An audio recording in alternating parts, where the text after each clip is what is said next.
Welcome, welcome, welcome. This is Peter Winnick. I'm the founder and CEO at Thought Leadership Leverage, and you're joining us on the podcast today, which is Leveraging Thought Leadership.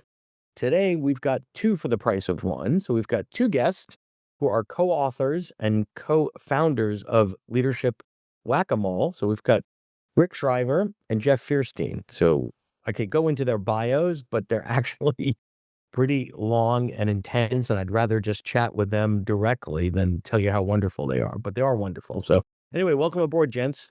All right. Thank you, Peter. So give me the short version of maybe let's start with the maybe on the personal side, how you two connected to go down this path together. Yeah, Rick, why don't you tell that story?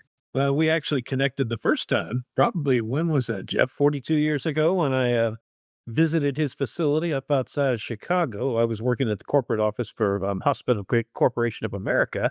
Mhm. And I was asked to go up and visit the hospital that he was located in. He was the head of education, training, and development in that facility. And so I think he says we had lunch. I don't remember that lunch. I'm not sure exactly what I think he was doing the Bierstein thing instead of the Fierstein thing. That's just my thought. But anyway, we wound up working together at the corporate office. About a year later, Jeff moved to Nashville, and we wound up working together for a year, and then we restructured a little bit, and Jeff became my boss. And he was Wow. a Okay. tough boss, yeah, he was a tough boss, but he understood my frailties and helped me develop my performance, so we worked together for about 4.5 years, Right. but it Right. reorganized again, and, I wound up doing some consulting work, brought Jeff in to help me out with that as he had moved out to Phoenix, and, couple times, Jeff and I worked together on a couple projects where I was the project lead, but we've maintained our friendship for all the years and shared many stories and opportunities together, so that's my side of the story. Great. Peter, if I can just throw something in. I was gonna say you get a rebuttal. So there you go. Over the 40 years that we've worked together, we've both worked internally and externally in organization development and human resources. And it's been really interesting because we've had a chance over all that time to really talk about leadership and organization. We've talked about our own experiences together. We've talked about places that we've worked and people that Yeah. we've worked with. So we've got quite a history that led to writing the book. Yeah, so, one of the things that I'll just sort of comment on there is in this world of thought leadership, I find it's pretty common that the relationships endure the roles, meaning, hey, we started, he was my boss, or this person was a client or a vendor or whatever. And just the titles change and the dynamics change. And it could be, he worked for you and then I worked for him and then, or we started this thing together. And I think the reality is that when you're exposed to another person's thinking, their way of ideas, the way they operate. Not that the roles don't matter, they matter in the context of the scenario, but you're like, "That's somebody I wanna do stuff with, whatever stuff is," right? And I've seen that, so many times where, the origin stories where you like I said, whether they're coworkers or someone was someone's boss or whatever. So I just wanted to point that out because it happens more often than you think, you know? Yeah. Yeah. And I never planned on writing a book, but Rick called me up a couple of years ago and said, we've got so much experience together. We've seen so many successes and setbacks. We really ought to write a book about it. So I thought, okay, I'll let him think we're going to write a book and eventually he'll forget about it. But no, we actually did. So, is that giving him credit or blame for getting the book? At this point, it's Craig. Yeah, maybe. Yeah, so what was the spark to get the book done? Just, "Hey, we should have a format to put our stuff in," or what was the genesis of that? Well, I probably had the original thought, and then that thought came across my mind probably 10, 12 years ago. It was Sure. more of a kind of an emotional desire I had to catalog and document some of the challenges that I went through personally, and that's what I originally shared with Jeff. But as we got to talking about it, as Jeff just said, we shared so many common experiences and challenges. So Mhm. thought process kind of moved to okay, let's talk about those challenges and we both have enough experience and enough knowledge in this area that we could put together, I think, something that would help leaders in any number of different businesses at all different levels really access what I've like to call a field guide, a resource Yeah. We're dealing with those challenges in a practical way. And I think that's the other watchword here for us is that, we've dealt with these things. We know what works, what doesn't work. And so we were able to document some of those stories and challenges, of course, changing the names and faces to protect the innocent. But then to be able to outline some current thinking in terms of advanced thought about how to deal with those challenges, but then in reality, how we approach some of those things, what worked, what didn't work, and our conclusions about maybe addressing those challenges in a Sure. in a more effective way. So writing a book, it's difficult. They often say it's a lonely task, but when you're doing it collaboratively is different. How did you come up with let's call it sort of the division of responsibilities, the rules of engagement, the how are we gonna do this? Because it's not gonna be I read a sentence and then you write a sentence, right? It's not that. Like, how did you divide and conquer the deliverable part of this? Because there's work that needs to be done. The concepts I get, but, like, how'd you actually break it apart? Yeah, we kind of jumped in, I think, and we started writing about different topics. And as we went along, we got more organized, made some decisions about what should be in the book and how it should be laid out. And basically, we set up this format where one of us would be the client, the other one would be the consultant. And Mhm. so, just for example, Rick would write something as the client, and then I would respond as a consultant to what he had written. And so it worked that way, and we really liked it because it just was a continuation of the conversations that we had been having for 40 years. So I wanna touch on that. So there's sort of a role play piece, and I'm assuming the scenarios that you're talking about were things that you both knew because you were both involved in the actual events? For the most part, I mean, there were some situations that Jeff was exposed to in his consulting capacity that I was not directly involved in, but there were common themes. But I like that role. So you're looking at Mhm.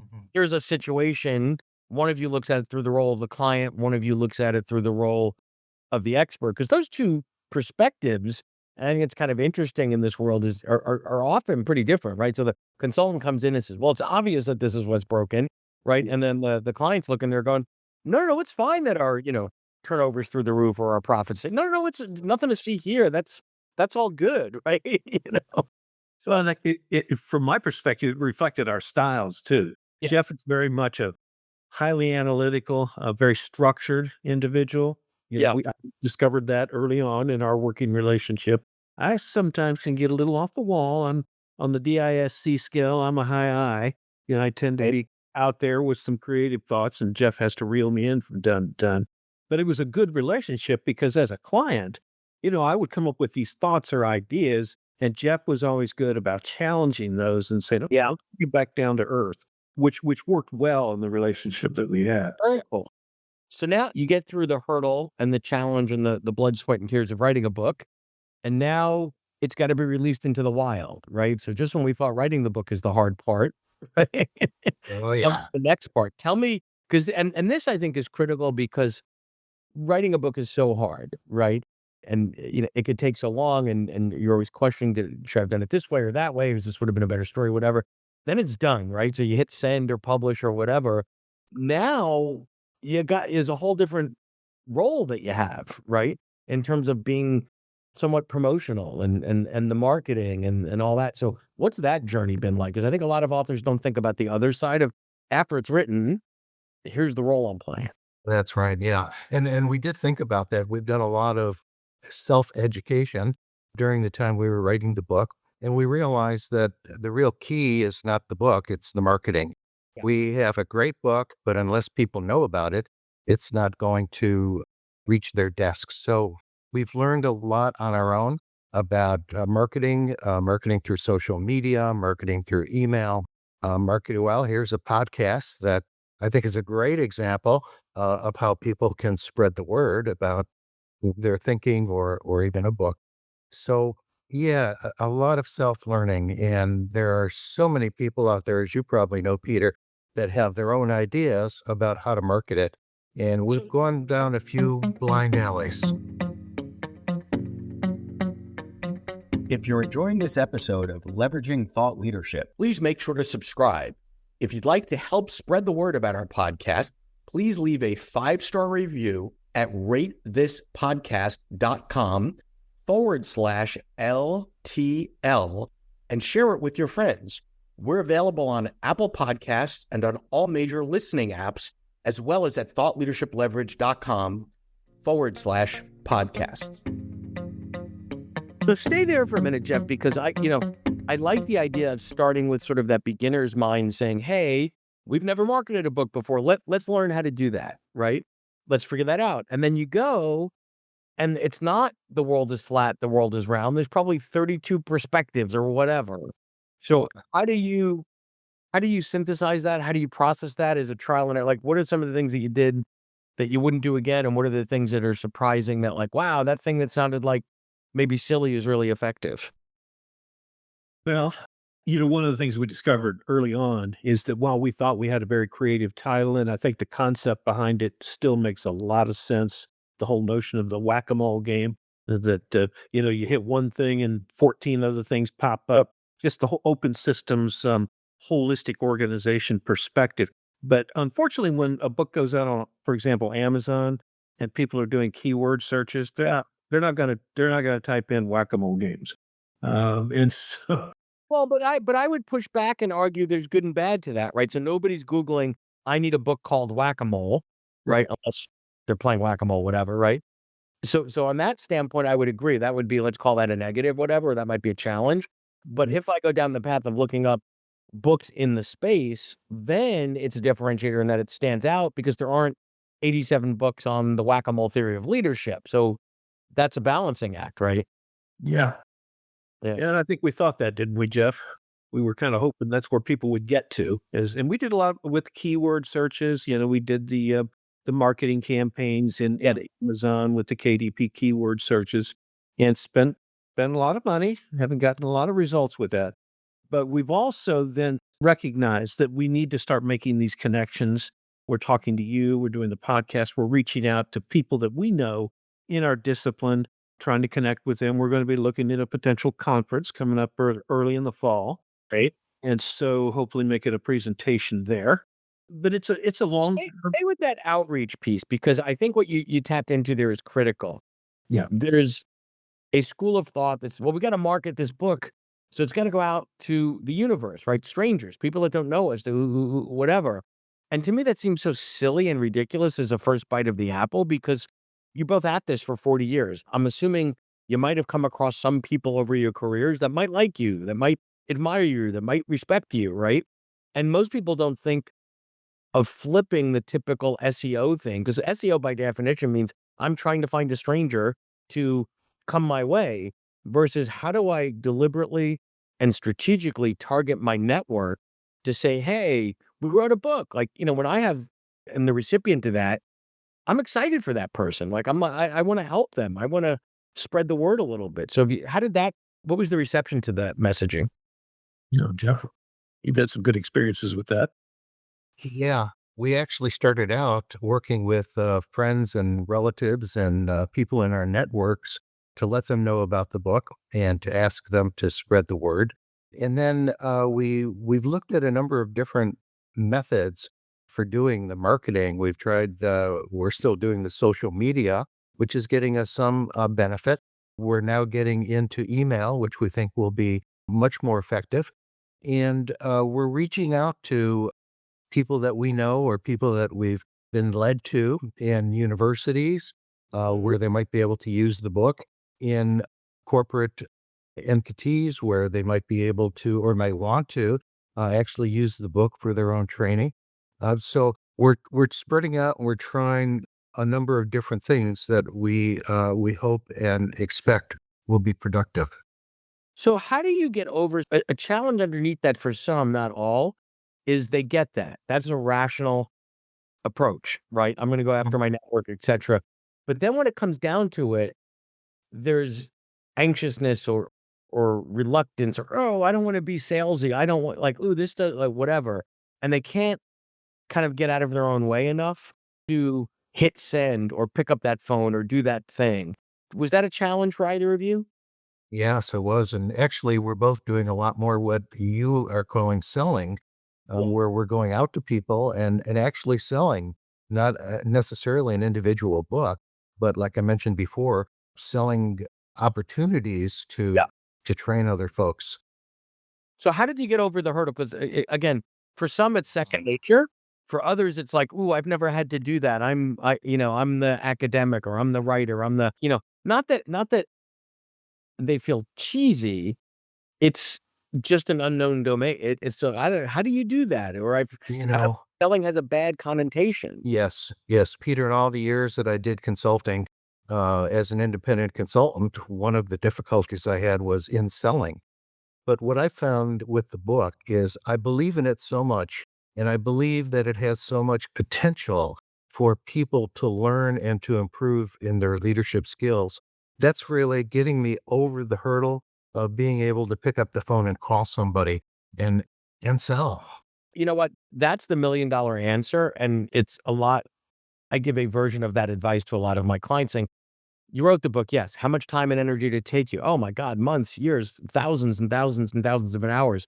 Do you believe in it more than anything else?" I'm like, "Okay, you have a responsibility then to shepherd it, to evangelize it, to get it out there, not go asking your friends for money to buy your granddaughter's Girl Scout cookies, like, that's kind of annoying, right? But, like, I love the way that you frame that, Jeff, is that you know that in your heart of hearts, when you get that book in the hands of the right people and they read it, they're gonna get far more value than the couple of bucks they paid for the book by being exposed to these ideas and stories. I agree, yes. And then I think a little positive reinforcement, you know, little wins is what I always say, right? Do that a couple of times. As we start to wrap here, what are the biggest surprises now that you're on the other side of this, you're more in the marketing mode, good, bad, or ugly that you've had in terms of trying to get the book out into the world? Well, I think, one of the things I didn't realize is just how many books there are out there and what that competition looks like.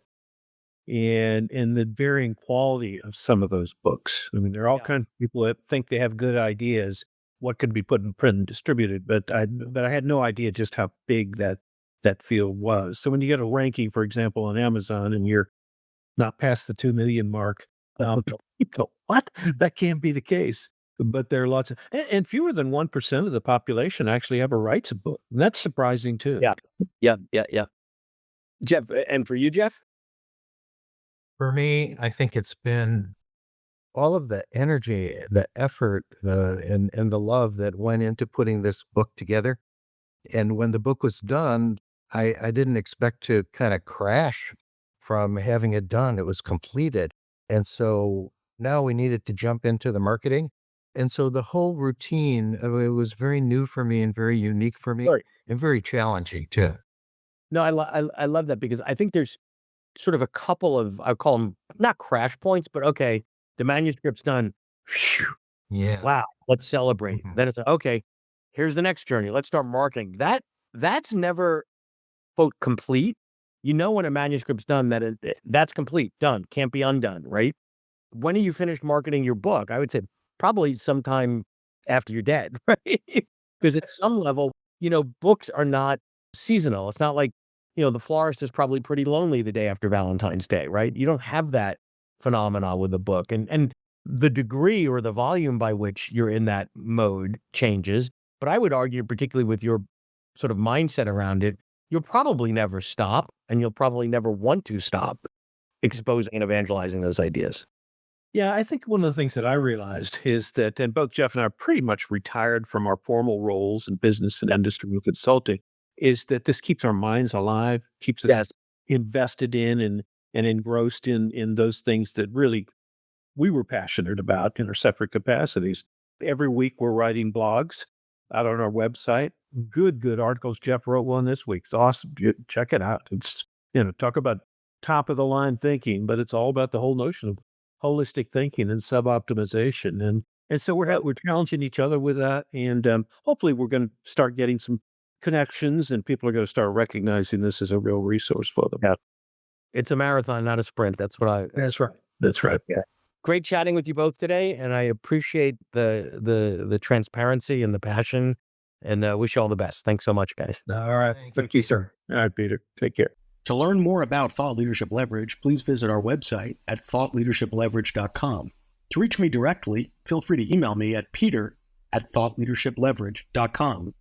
And please subscribe to Leveraging Thought Leadership on iTunes or your favorite podcast app to get your weekly episode automatically.